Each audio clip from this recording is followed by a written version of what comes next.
First class of laundry management സിസ്റ്റത്തിന്റെ ഒരു demonstration ആണ് ഈ വീഡിയോ. ഇനീഷ്യലി ഈ സിസ്റ്റത്തിലേക്ക് ലോഗിൻ ചെയ്യാൻ വരുന്ന ഒരു വെൽക്കം പേജ് ആണിത്. ഇവിടെ നമ്മൾ യൂസർ നെയിം എന്താണെന്ന് വെച്ചാൽ സെലക്ട് ചെയ്തിട്ട് പാസ്വേഡ് കൊടുത്തു കഴിഞ്ഞിട്ടുണ്ടെങ്കിൽ നമുക്ക് ഈ സിസ്റ്റത്തിലേക്ക് ലോഗിൻ ചെയ്യാൻ പറ്റും.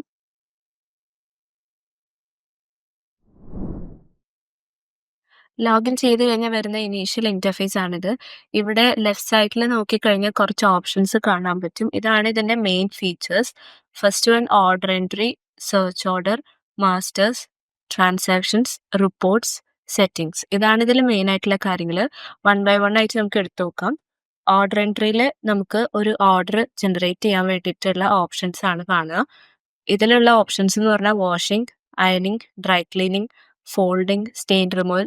ഇതാണ് ബേസിക് ആയിട്ട് ഇപ്പോൾ നമ്മൾ കൊടുത്തിട്ടുള്ള സർവീസസ്. ഇതിൽ നമുക്കൊരു ഇൻവോയ്സ് ജനറേറ്റ് ചെയ്യാൻ വേണ്ടിയിട്ട് നമുക്ക് കുറച്ച് ആഡ് ചെയ്ത് നോക്കാം.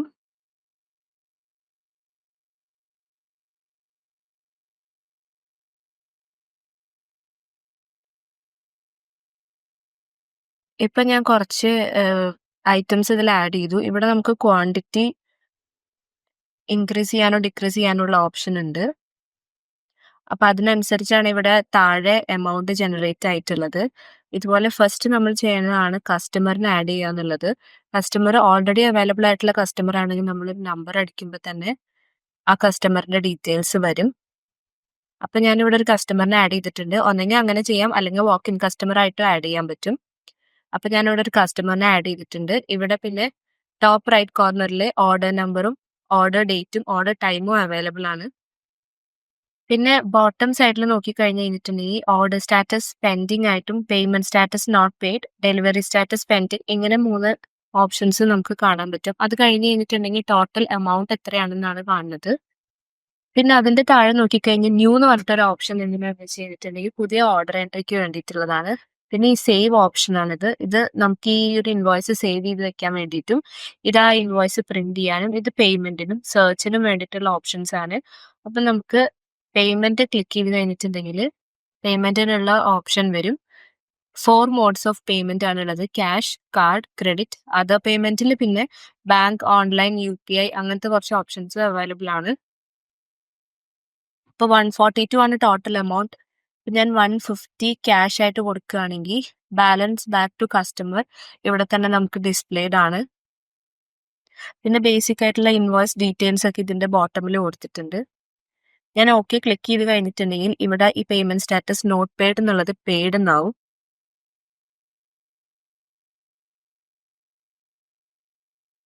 പേയ്മെന്റ് സ്റ്റാറ്റസ് ഇവിടെ ചേഞ്ച് ആയി. നമ്മളിവിടെ ഈ പ്രിന്റ് ഓപ്ഷൻ ക്ലിക്ക് ചെയ്ത് കഴിഞ്ഞിട്ടുണ്ടെങ്കിൽ നമുക്ക് ആ ഇൻവോയ്സ് പ്രിന്റ് ചെയ്യാൻ പറ്റും. നമ്മൾ കൊടുത്തിട്ടുള്ള എല്ലാ ഡാറ്റയും വെച്ചിട്ട് നമുക്ക് ഇവിടെ പ്രിന്റ് ചെയ്യാൻ പറ്റും. പ്രിന്റിന്റെ പ്രിവ്യൂ കിട്ടും. പിന്നെ ഇവിടെ ഓർഡർ സ്റ്റാറ്റസും ഡെലിവറി സ്റ്റാറ്റസും ഇപ്പൊ പെൻഡിങ് ആണ് കിടക്കുന്നത്. നമുക്കത് ചേഞ്ച് ചെയ്യാൻ പറ്റും. 3 ഓപ്ഷൻസ് ആണ് അതിലുള്ളത്. Pending, finished, cancelled. അപ്പൊ ഞാനിവിടെ ചേഞ്ച് ചെയ്യാണ്. Delivery status pending, partial delivered, അങ്ങനെ 3 ഓപ്ഷൻസ് ഉണ്ട്. അതും ചേഞ്ച് ചെയ്യാൻ പറ്റും. ഇപ്പൊ ഞാൻ ഈ ഓർഡർ കംപ്ലീറ്റ് ചെയ്തു. ഇനി നമുക്ക് സെർച്ച് ഓർഡർ നമുക്ക് ഇവിടെയും പറ്റും. ഇവിടെ ക്ലിക്ക് ചെയ്താലും സെർച്ച് ഓർഡർ പോസിബിൾ ആണ്. അപ്പൊ ഞാൻ ഇവിടെ ക്ലിക്ക് ചെയ്യാണ്. നമുക്ക് സെർച്ച് ഓർഡർ കിട്ടി. സെയിം തന്നെ ഇവിടെ നമുക്ക് കുറച്ച് ഫിൽട്ടർ ഓപ്ഷൻസ് അവൈലബിൾ ആണ്. ഫ്രം ഡേറ്റും ടു ഡേറ്റും കൊടുത്തു കഴിഞ്ഞാൽ നമുക്ക് ഫിൽട്ടർ ചെയ്യാൻ പറ്റും. ഇപ്പൊ ഇന്നത്തെ മാത്രം ഓർഡേഴ്സ് ആണ് ഇവിടെ ഇപ്പൊ വ്യൂ ചെയ്യുന്നത്. ഇതിലിപ്പോ ഞാൻ ഇത് ചേഞ്ച് ചെയ്തു. അപ്പൊ കുറച്ചും കൂടെ ഓർഡേഴ്സ് നമുക്ക് വ്യൂ ചെയ്യാൻ പറ്റി. ഞാൻ 11th ഓഫ് മെയ് തൊട്ടിട്ട് 13th ഓഫ് മെയ് വരെ ആക്കി. പിന്നെ കസ്റ്റമറിനെ വെച്ചിട്ടും ഓർഡർ നമ്പർ വെച്ചിട്ടും സ്റ്റേറ്റസുകൾ വെച്ചിട്ടും ഒക്കെ നമുക്ക് ഫിൽട്ടർ ചെയ്യാൻ പറ്റും. ഇവിടെ നമ്മൾ ഈ സെർച്ച് ബട്ടൺ ക്ലിക്ക് ചെയ്ത് കഴിഞ്ഞാൽ നേരെ നമുക്ക് ആ ഓർഡറിലേക്ക് പോകാൻ പറ്റും. പിന്നെയുള്ള ഓപ്ഷൻ എന്ന് പറഞ്ഞു കഴിഞ്ഞിട്ടുണ്ടെങ്കിൽ ഒന്നുകൂടെ നമ്മളിപ്പോ ഫിൽട്ടർ കൊടുക്കുകയാണ്.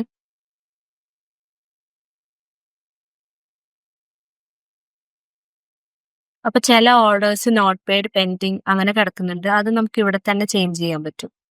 പേയ്മെന്റ് ആണ് പെൻഡിങ് ആയതുകൊണ്ട് പേയ്മെന്റിന്റെ ഓപ്ഷനിലേക്ക് പോയത്. പിന്നെ ഓർഡർ സ്റ്റാറ്റസ് നമുക്ക് ഇവിടെ ചേഞ്ച് ചെയ്യാൻ പറ്റും. ഇവിടെ ഫിനിഷ് ആക്കി കൊടുക്കാൻ പറ്റും. ഡെലിവറി സ്റ്റാറ്റസ് ഒന്നെങ്കിൽ ഓരോന്നായിട്ടും ഇങ്ങനെ കൊടുക്കാൻ പറ്റും, അല്ല സെപ്പറേറ്റ് ആയിട്ട് അപ്പുറത്ത് കൊടുക്കാൻ പറ്റും. അപ്പുറത്ത് നേരത്തെ നമ്മൾ പേയ്മെന്റ് ചെയ്ത ഏരിയയിലും നമുക്ക് കൊടുക്കാൻ പറ്റും. ഇതാണ് ഓർഡർ ലിസ്റ്റ്. ഇത് വേണമെങ്കിൽ റീസെറ്റ് ചെയ്യാം. നെക്സ്റ്റ് മെയിൻ ആയിട്ടുള്ള ഓപ്ഷൻ എന്ന് പറഞ്ഞു കഴിഞ്ഞിട്ടുണ്ടെങ്കിൽ മാസ്റ്റേഴ്സ് ആണ്. മാസ്റ്റേഴ്സിൽ നമുക്ക് 3 ഓപ്ഷൻസ് ഉണ്ട്. Services, service item, payment mode. സർവീസസിൽ എന്താ വരുന്നതെന്ന് വെച്ചാൽ നമ്മൾ സ്റ്റാർട്ടിങ്ങിൽ ഇനീഷ്യൽ ഇന്റർഫേസ് എടുത്തപ്പോൾ കുറച്ച് ഓപ്ഷൻസ് അല്ലെങ്കിൽ സർവീസസ് അവൈലബിൾ ആയിട്ടുണ്ടായിരുന്നു. അതെന്ന് പറഞ്ഞു കഴിഞ്ഞാൽ ഡ്രൈ ക്ലീനിങ്, ഫോൾഡിങ്, അയണിങ്, സ്റ്റെയിൻ റിമൂവൽ, വാഷിംഗ്, ഇതൊക്കെയാണ് നമ്മുടെ മെയിൻ ആയിട്ടുള്ള ഓപ്ഷൻസ്. പിന്നെ പുതിയൊരു ഓപ്ഷൻ ക്രിയേറ്റ് ചെയ്യാൻ ഇവിടെ ന്യൂ ഇങ്ങനെ കൊടുത്തു കഴിഞ്ഞാൽ നമുക്ക് പുതിയ ഓപ്ഷൻ ക്രിയേറ്റ് ചെയ്യാൻ പറ്റും. എക്സിസ്റ്റിംഗ് ആയിട്ടുള്ള ഓപ്ഷൻസിനെ ഡിലീറ്റ് ചെയ്യാനും മോഡിഫൈ ചെയ്യാനുള്ള ഓപ്ഷൻ അവൈലബിൾ ആണ്. പിന്നെ സർവീസ് ഐറ്റംസ്. സർവീസ് ഐറ്റംസ് എന്ന് പറഞ്ഞാൽ ഓരോ സർവീസിന്റെ അണ്ടറിലും എത്ര ഐറ്റംസ് ആണ് നമ്മൾ ആഡ് ചെയ്തിട്ടുള്ളത് എന്നുള്ളതാണ്. ഇപ്പൊ നേരത്തെ നമ്മൾ ഇവിടെ നോക്കിയപ്പോൾ വാഷിങ്ങിന്റെ അണ്ടറിൽ കാണുന്നതും അയണിങ്ങിന്റെ അണ്ടറിൽ കാണുന്ന ഈ ഐറ്റംസ് ഒക്കെ നമുക്ക് ആഡ് ചെയ്യാൻ പറ്റുക മാസ്റ്റേഴ്സിലെ സർവീസ് ഐറ്റം ആണ്. ഇതിന്റെ അകത്താണ് നമ്മൾക്ക് ഇത് ആഡ് ചെയ്യാൻ പറ്റുക. എക്സിസ്റ്റിംഗ് ആയിട്ട് ഇത്ര ഐറ്റംസ് ആണുള്ളത്, നമുക്ക് ഇഷ്ടമുള്ളത്ര നമുക്ക് ആഡ് ചെയ്യാനും മോഡിഫിക്കേഷൻസും ഡിലീറ്റ് ചെയ്യാനും എല്ലാം പോസിബിൾ ആണ്. പിന്നെ ഉള്ളത് പേയ്മെന്റ് മോഡാണ്. പേയ്മെന്റ് മോഡിൽ ക്യാഷ്, ക്രെഡിറ്റ് അല്ലാതെ മെയിൻ ആയിട്ട് ഉണ്ടായിരുന്ന പേയ്മെന്റ് മോഡ്സ് എന്ന് പറഞ്ഞു കഴിഞ്ഞാൽ bank, online, UPI and other payment modes ആണ് ഉണ്ടായിരുന്നത്. അതൊക്കെ നമുക്ക് ഇവിടെ ആഡ് ചെയ്യാൻ പറ്റും. പിന്നെ ട്രാൻസാക്ഷൻസിൽ വരുന്നത് ക്രെഡിറ്റ് റെസീപ്റ്റ്സും എക്സ്പെൻസസും ആണ്. ഫസ്റ്റ് വൺ ക്രെഡിറ്റ് റെസിപ്റ്റ് നമുക്ക് വേണമെങ്കിൽ ഇവിടെ ഒരു റെസിപ്റ്റ് ക്രിയേറ്റ് ചെയ്യാൻ പറ്റും. അല്ലെങ്കിൽ എക്സിസ്റ്റിംഗ് ആയിട്ടുള്ള ക്രെഡിറ്റ് റെസിപ്റ്റ്സിനെ നമുക്ക് ഈ ഫിൽറ്റേഴ്സ് വെച്ചിട്ട് എടുക്കാനും പറ്റും. ഇപ്പൊ സെർച്ച് ചെയ്യുമ്പോൾ നമുക്ക് ഒരു ക്രെഡിറ്റ് റെസിപ്റ്റ് മാത്രമേ കിട്ടുന്നുള്ളൂ ഈ പെർട്ടിക്കുലർ ഡേറ്റിലത്തെ. നമുക്ക് പുതിയൊരു ക്രെഡിറ്റ് ആഡ് ചെയ്യാൻ പറ്റും.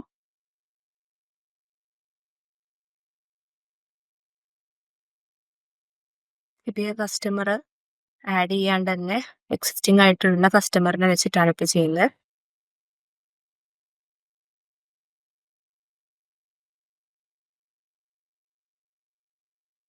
ഈ ഫീൽഡുകളൊക്കെ ആഡ് ചെയ്യുകയാണെങ്കിൽ നമുക്കൊരു ക്രെഡിറ്റ് റെസിപ്റ്റ് ആഡ് ചെയ്യാൻ പറ്റും. ഇപ്പൊ നമുക്ക് കാണാം ഇവിടെ ഒരു ക്രെഡിറ്റ് റെസിപ്റ്റ് ഇവിടെ ആഡ് ചെയ്തിട്ടുണ്ട്. ഇത് പ്രിന്റ് ചെയ്യാനും പോസിബിൾ ആണ്. ഇതാണ് പ്രിന്റ് ചെയ്യുമ്പോൾ വരുന്ന ഒരു പ്രിവ്യൂ എന്ന് പറഞ്ഞു കഴിഞ്ഞാല്. നെക്സ്റ്റ് നമുക്ക് ട്രാൻസാക്ഷൻസിൽ ഇതേപോലെ തന്നെ എക്സ്പെൻസസിന് കൊടുക്കാൻ പറ്റും. ഇന്നിപ്പോ എക്സിസ്റ്റിംഗ് ആയിട്ട് കിടക്കുന്നത് പെട്രോൾ എക്സ്പെൻസ് മാത്രമാണ്. നമുക്ക് ഇതേപോലെ പുതിയ എക്സ്പെൻസ് ജനറേറ്റ് ചെയ്യാനും പറ്റും.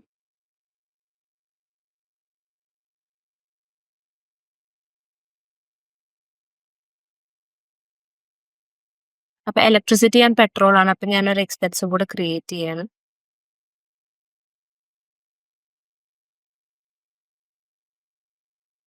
അപ്പൊ ഇവിടെ നമുക്കിപ്പോ കാണാം എക്സ്പെൻസസ് ഒരെണ്ണം നമ്മൾ ആഡ് ചെയ്തതും കൂടെ വന്നിട്ടുണ്ട്. ഇതിന് നമുക്ക് സെർച്ച് ചെയ്യാനും പറ്റും.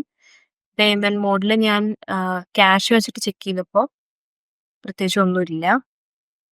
ബാങ്ക് വെച്ചിട്ട് സെർച്ച് ചെയ്ത് നോക്കിയപ്പോൾ അപ്പോഴും ഒന്നുമില്ല.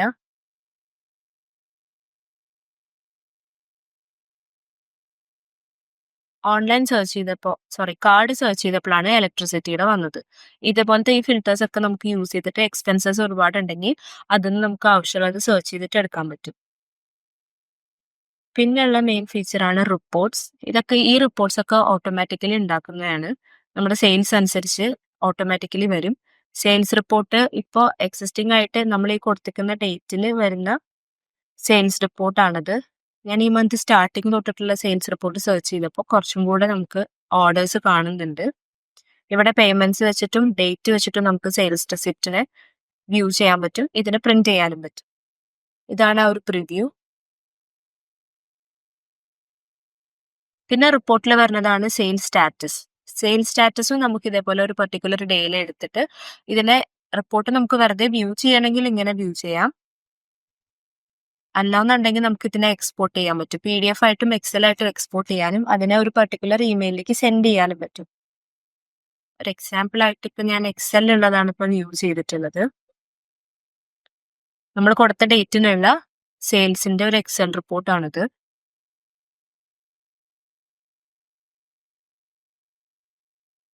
ഇതൊക്കെയാണ് ഓട്ടോമാറ്റിക്കലി ക്രിയേറ്റ് ആവുന്ന റിപ്പോർട്ട്സ്. പിന്നെ കസ്റ്റമർ ലെഡ്ജർ, അതിന് നമുക്ക് ഇവിടെ കസ്റ്റമറിനെ വെച്ചിട്ട് സെലക്ട് ചെയ്യാൻ പറ്റും. ഇപ്പൊ ഞാനൊരു കസ്റ്റമറിനെ ആഡ് ചെയ്ത് കൊടുത്തിട്ട് ആ കസ്റ്റമറിന്റെ ഒരു ലെഡ്ജറാണ് ഇപ്പോൾ വ്യൂ ചെയ്യുന്നത്. നെക്സ്റ്റ് റിപ്പോർട്ട്സിൽ കസ്റ്റമർ ഔട്ട്സ്റ്റാൻഡിംഗ് ഉണ്ട്. കസ്റ്റമർ ഔട്ട്സ്റ്റാൻഡിംഗ് ടോട്ടൽ എത്ര എണ്ണം ഉണ്ട്, വാക്ക് ഇൻ കസ്റ്റമേഴ്സ് ആയിട്ടുള്ളതും നമ്മൾ ആഡ് ചെയ്തിട്ടുള്ള കസ്റ്റമേഴ്സിന്റെയും ഫുൾ ലിസ്റ്റും അവരുടെ എമൗണ്ടും ലെഡ്ജറും നമുക്കിവിടെ കാണാൻ പറ്റും. അത് വേണമെങ്കിൽ നമുക്ക് പ്രിന്റ് ചെയ്യാനും പറ്റും. പിന്നെയുള്ള റിപ്പോർട്ട്സിൽ കസ്റ്റമേഴ്സിന്റെ ലിസ്റ്റും നമുക്ക് അവൈലബിൾ ആണ്. ഇതാണ് എക്സിസ്റ്റിംഗ് ആയിട്ടുള്ള 2 കസ്റ്റമേഴ്സ്. ഇവിടെ നമുക്ക് ഇഷ്ടമല്ലാത്ത കസ്റ്റമേഴ്സിനെ ആഡ് ചെയ്യാൻ പറ്റും. ഈ റിപ്പോർട്ട്സ് ഒക്കെ നമുക്ക് പ്രിന്റ് ചെയ്യാനും സെയിൽസ് സ്റ്റാറ്റസ് നമുക്ക് എക്സ്പോർട്ട് ചെയ്യാനും പോസിബിൾ ആണ്. പിന്നുള്ളത് സെറ്റിംഗ്സ് നമുക്ക് വ്യൂ ചെയ്യുന്നെങ്കിൽ സൂപ്പർവൈസർ പാസ്വേഡ് അടിച്ചു കൊടുത്തിട്ട് വേണം ജോയിൻ ചെയ്യാൻ. ഇതിലിപ്പോൾ ഫസ്റ്റ് തന്നെ നമുക്ക് ഇവിടെ company details, company name, address അങ്ങനത്തെ ഡീറ്റെയിൽസ് ഒക്കെ വെച്ചു കൊടുക്കാം. പിന്നുള്ളത് ഇമെയിൽ സെറ്റിംഗ്സ്. നേരത്തെ ഞാൻ പറഞ്ഞിട്ടുണ്ടായിരുന്നു നമുക്ക് ഡാറ്റ എക്സ്പോർട്ട് ചെയ്യാൻ പറ്റും, റിപ്പോർട്ട്സ് എക്സ്പോർട്ട് ചെയ്യാൻ പറ്റുന്നു. അപ്പോൾ ഈ റിപ്പോർട്ട് ഇപ്പം ഞാൻ എക്സ്പോർട്ട് ചെയ്യാൻ കൊടുത്തേക്കുന്നത് ഒരു മെയിൽ ഐ ഡി ഞാനിവിടെ ആഡ് റെസിപ്റ്റിൽ ഒരു മെയിൽ ഐ ഡി കൊടുത്തിട്ടുണ്ട്. ഈ മെയിൽ ഐ ഡിയിലേക്ക് ഇവിടെ നമ്മൾ സെർവർ ഡീറ്റെയിൽസും കൂടെ കൊടുത്തു കഴിഞ്ഞിട്ടുണ്ടെങ്കിൽ നമ്മൾ ഇമെയിൽ സെൻഡ് ചെയ്ത് കഴിഞ്ഞാൽ അത് ഈ റെസിപ്പിയൻറ്റിലെ ഐ ഡിയിലേക്ക് സെൻഡ് ആവും.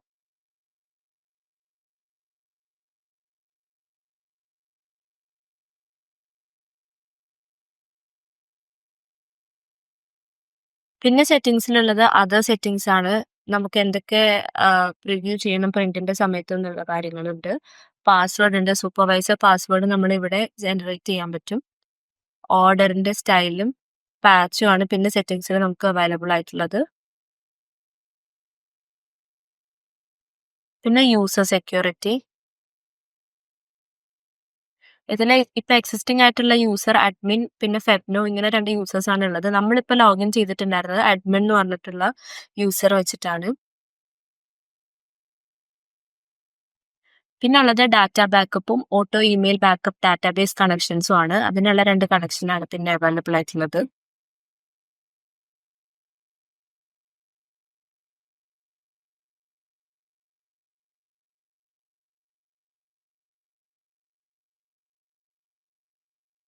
ഡാറ്റാബേസിന്റെ ബാക്കപ്പ് ഷെഡ്യൂൾ ചെയ്യാൻ വേണ്ടിയിട്ടുള്ളതാണ്. ഇതാണ് ലോണ്ടറി മാനേജ്മെന്റ് സിസ്റ്റത്തിന്റെ